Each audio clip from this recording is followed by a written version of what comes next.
সকাল থেকেই রাজধানীর ঢাকায় দেখা দিয়েছে গুমোট আবহাওয়া। আর তার কিছু পরেই শুরু হয় হালকা থেকে মাঝারি মাত্রার বৃষ্টিপাত।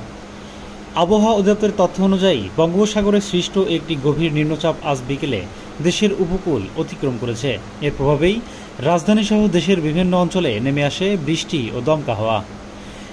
ঢাকা শহরের উপরে খুবই ভারী বৃষ্টির আশঙ্কা করা যাচ্ছে আজ সারা রাত। এ বিষয়ে আবহাওয়াবিদ মোস্তফা কামাল পলাশ জানান, আজ রাত 10:45 পর থেকে আগামীকাল শুক্রবার সকাল 6টা পর্যন্ত একনাগাড়ে বিরতিহীনভাবে চট্টগ্রাম, বরিশাল, ঢাকা ও ময়মনসিংহ ও সিলেট বিভাগের সকল জেলার উপর দিয়ে ভারী থেকে খুবই ভারী বৃষ্টির প্রবল আশঙ্কা করা যাচ্ছে। সারাদিনের বৃষ্টির স্বস্তি ফিরেছে দাবদাহে ক্লান্ত নগরবাসীর মাঝে। তবে বৃষ্টির সঙ্গে সঙ্গে দেখা দিয়েছে চিরচেনা সেই দুর্ভোগ। নগরের বিভিন্ন এলাকায় সৃষ্টি হয়েছে জলাবদ্ধতা ও তীব্র যানজট। মিরপুর, রামপুরা, শাহজাহানপুর এবং আগারগাঁও এলাকায় রাস্তায় পানি জমে গেছে। এতে ভোগান্তিতে পড়েছেন অফিসগামী মানুষ ও পথচারীরা। আবহাওয়া অফিস জানিয়েছে, বৃষ্টিপাত আজ রাত পর্যন্ত অব্যাহত থাকতে পারে। আগামীকাল রয়েছে বৃষ্টির সম্ভাবনা। নাগরিকদের প্রয়োজন ছাড়া ঘরের বাইরে না যাওয়ার পরামর্শ দেওয়া হয়েছে।